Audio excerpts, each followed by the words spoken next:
What are you hearing from up there about the first overall selection in this draft? Yeah, I'm with you. I started hearing the same things last night. People, I think everyone in the NFL, we all kind of talk to the same group of people, and they start texting you to say, hey, there's a lot of talk about Baker Mayfield, and I agree. I think it would be shocking, right? I mean, we all know it's going to be a quarterback, but I do think it would be a surprise if it were Baker. I know people in his camp that thought his interview with them went really, really well, and when he left there, he was there for like 2.5 days, and when he left, they were like, hey, we love you, man, but we can't draft you. And it's, whether you want to compare him to Johnny Manziel or not, I think there are just too many comparisons where he's a great quarterback. He's a heck of a prospect, but I don't know that you can draft another, 6 foot tall spread run around quarterback coming out of the state of Texas when you so historically flamed on Johnny Manziel. Yeah, but I mean, they aren't the same in terms of, ability. Although, hold on a second.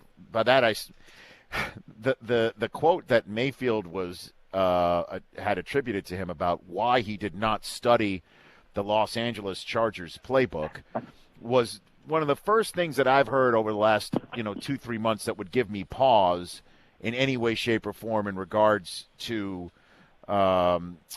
drafting him. But then again, I work, and not to say he's Deion Sanders as a quarterback, I work with Deion Sanders, who would talk to teams that he didn't think had a chance in drafting him, and he said, I'm not even interviewing with you.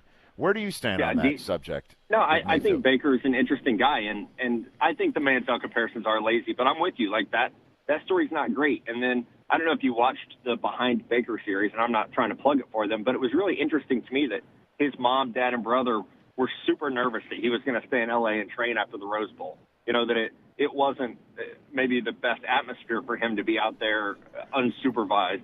And, here we are a week before the draft, and it seems like he's made it without getting in any trouble. But I think it is a little bit of a concern. And, I've spent a lot of time around Baker, whether it's, the Senior Bowl or the Combine, and he's great. Every teammate loves him. He's a great leader.